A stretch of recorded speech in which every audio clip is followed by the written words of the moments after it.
I sat back, intrigued. He was tapping the corners of the table. Left, right, left, right, left, right, in perfectly spaced intervals. It was almost hypnotic. It wouldn't have caught my notice if not for the look of utter concentration and anxiety on his face as he tapped carefully with the 2 fingers of each hand on each corner. I put my shades on so that I could observe undetected. I'd bought mirrored shades just for this reason. I'm not a creep, I just like to watch what others do. The quirks they have and the little details in their actions. Okay, I realize that still sounds kind of creepy. Well, it's people watching anyway and nothing more. I find human behaviors fascinating. The door to the train carriage slid open and the noise of the tracks and buzz of conversations crowded in. I looked at the passenger opposite me, still dedicatedly tapping on the table's corners, but now with an increase in the intensity of his frown. "Hi there." A chirpy young lady was at the door. Her presence poured into the room, energetic, lively, unstoppable. I contemplated pretending to be asleep. Then I saw the distress roiling on the tapper's face as he tried to desperately keep his beat going, determinedly ignoring the lady. I sighed, then plastered a bright smile on my face to match her sunshine vibes. "Hey, we've got the bottom bunks. Hope that's all right. Both top bunks are free for you to choose." "Great, thanks," she smiled at me. Then her gaze drifted to our fellow carriage bunker. She looked confused. Then, concerned for a moment, she opened her mouth and I immediately spoke again. "Let me help you with your stuff." I grabbed hold of one end of her heavy backpack. That did the trick. She shifted her attention back to me and grabbed hold of the other end of her backpack. We heaved it onto the upper bunk.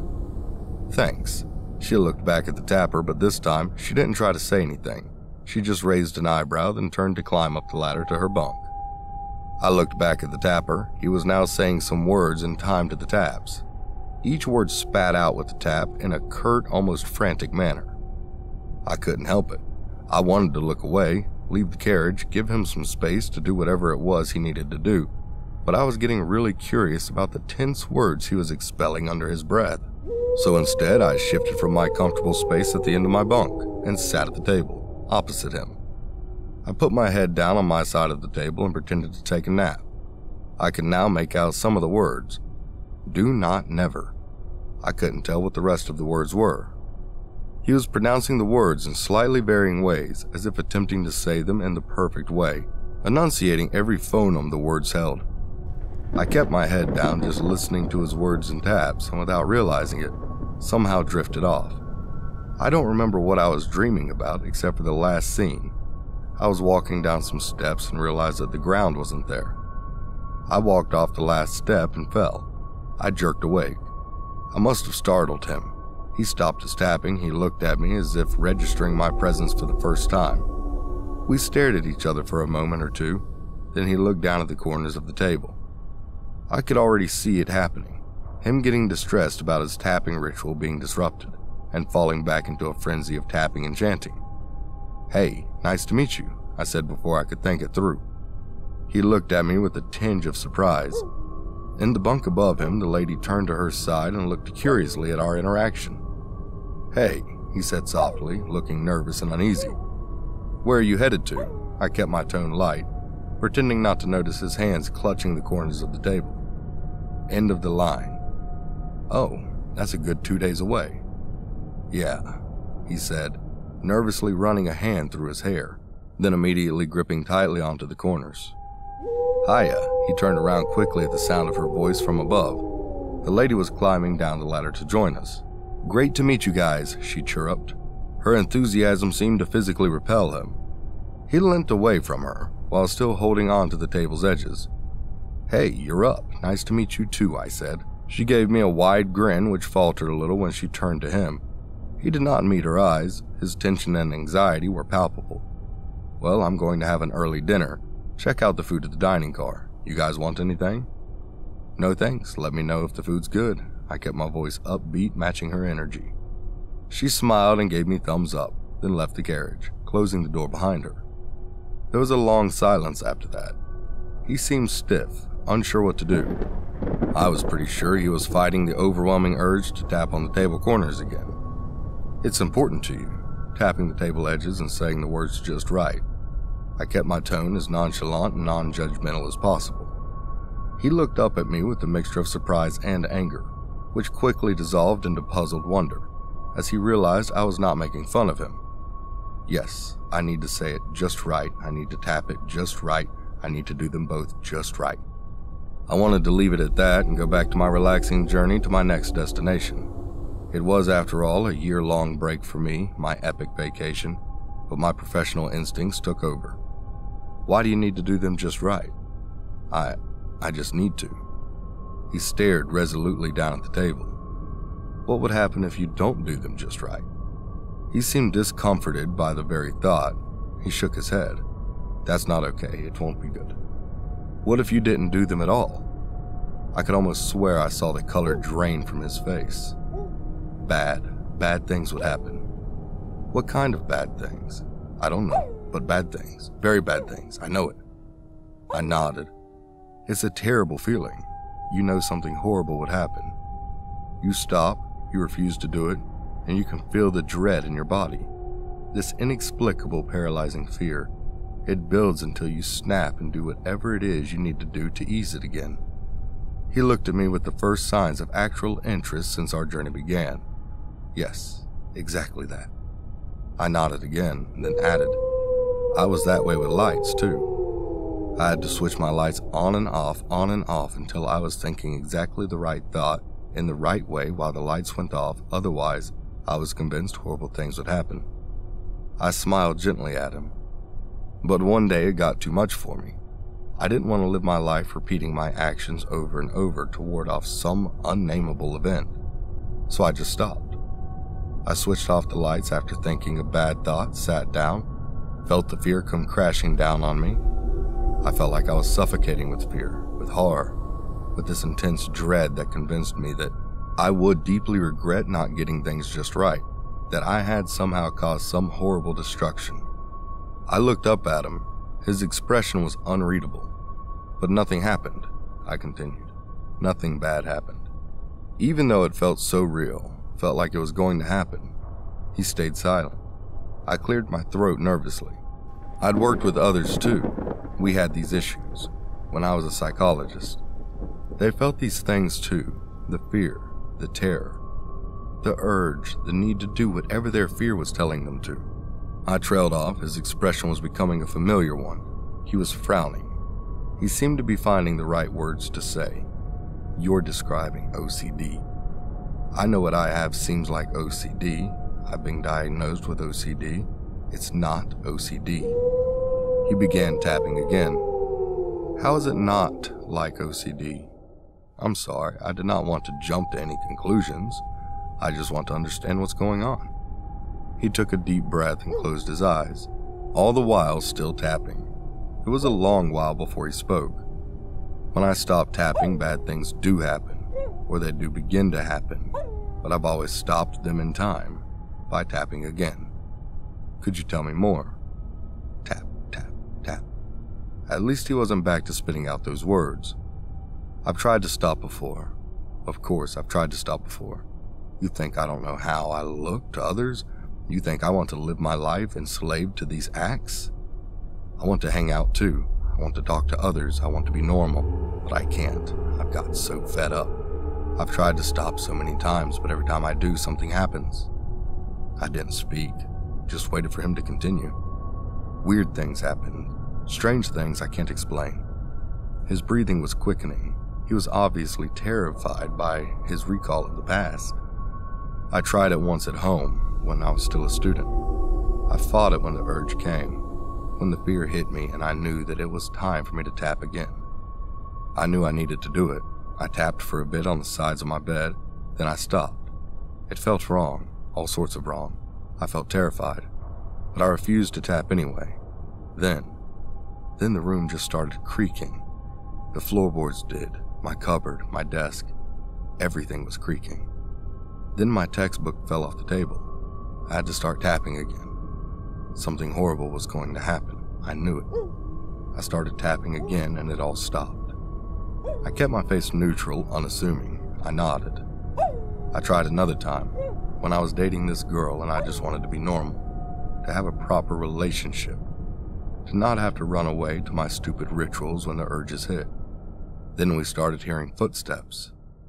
We didn't know where they came from, just footsteps near us. Though there was no one close, the footsteps got louder, closer, and I had to go. I had to leave. I ran off and found this lamppost. It felt right. I started to tap on the sides of it, and it stopped. The footsteps stopped. I was starting to feel a little bit unnerved. That must have been terrifying. It was tough enough for me to stop having those things happen. No wonder you couldn't stop. My words seemed to hit him hard. He started blinking away tears.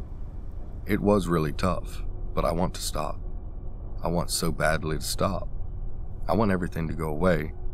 I want to be normal. I want to be free. I want to be able to have conversations with my train mates. I want to walk to the dining car, have a meal, and not be stared at like a freak. The tears kept spilling from his eyes.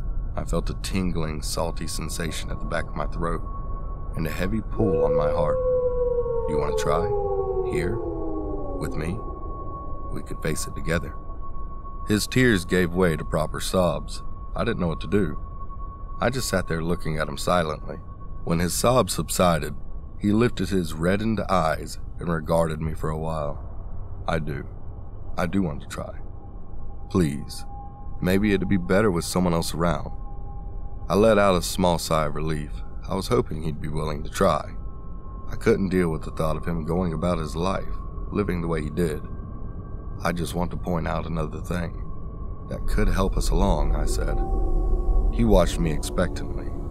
It can really help to think of what's the worst thing that could happen, then compare it to your life as you're living it now, and be okay with the worst thing that could happen to rather face the possibility than live as you're living now. He seemed uncertain, scared. For me, it worked. I thought, well, the worst that could have happened would have probably been someone dying, the world ending, severe injuries and whatnot, and I realized I'd rather just let it happen, get it over with and done with, than to keep doing these gestures, these repetitive actions, being slave to my fear. I needed to be done with it, whatever the cost. He considered my words with a grave expression. Then he nodded. I'm willing. It's been too long, too much. It's not allowed me to have a proper life. I smiled at him. Then let's do it. He looked at me, still tapping the sides of the table. Then his jaw tightened and he nodded. A few moments passed before he stopped tapping. He put his hands flat on the table. We waited. The first few minutes seemed to take an immense toll on him. His face was pale and cold sweat beaded his face. His breaths were shallow and quick. More time passed and he seemed almost ready to relax. Then the lights in the carriage flickered. He seemed to almost jump out of his skin. He reached out his hands to the corners of the table, but I grabbed them and placed them back on the top of the table. I pressed down on them for a while, then let go. He had to do this himself. The lights went out. I took a few deep, calming breaths. This was a coincidence, I knew it, logically. This was a highly unfortunate coincidence, but that was all it was. And if I could help him through it, he could be free from these obsessions and compulsions for the rest of his life, or at least be less controlled by them. I grabbed his hands to make sure he didn't start tapping in the dark. He whimpered a little. He couldn't see my face, but I smiled at him nonetheless, hoping that I could send him some reassuring vibes. Then the train juddered to a halt. I began to feel the cold pricks of sweat on my own face. I realized my face was tensed up, my grip on his hands tight. I forced myself to relax. He grabbed onto my arm once I lessened the pressure on his hands. Despite my fear, I felt heartened. He was determined not to tap no matter what. We sat in the dark silence, ignoring the aura of doom and the fear that had settled around us. Then we heard the breathing. Something was breathing heavily on the bunk above him. A cold needle of fear pierced my heart. We stayed incredibly still. The breathing came downwards. Whatever it was right next to him now. We could hear the rough wafting of air as it breathed onto his face. I heard his breath quicken as his hands clamped painfully on my arms. He still wasn't tapping. I felt a deep respect for him, even as I contemplated my impending doom. Then the raspy breaths of whatever it was shifted. It was by my right ear now. I could feel it. It was strangely cold. Every time it breathed in, there was a wet rattling sound. When it breathed out, my ear was grazed by a sharp, cold gust. It stank. It had a horrible, rotting stench about it, but still. We grabbed hold of one another's arms, refusing to let go, refusing to tap. I don't know what came over us, what made us so emboldened as to continue resisting despite the insane things going on in our carriage. That was a mistake. Its cold, mocking voice slithered into the quiet of our carriage.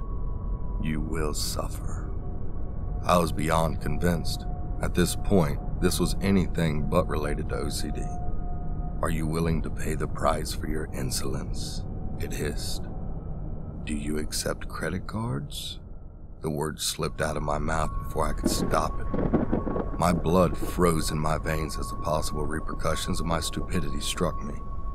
Then the carriage was flooded with light. The lady was back, our savior. Hey guys, the food was great. She took in the scene of us clasping each other's arms in death grips.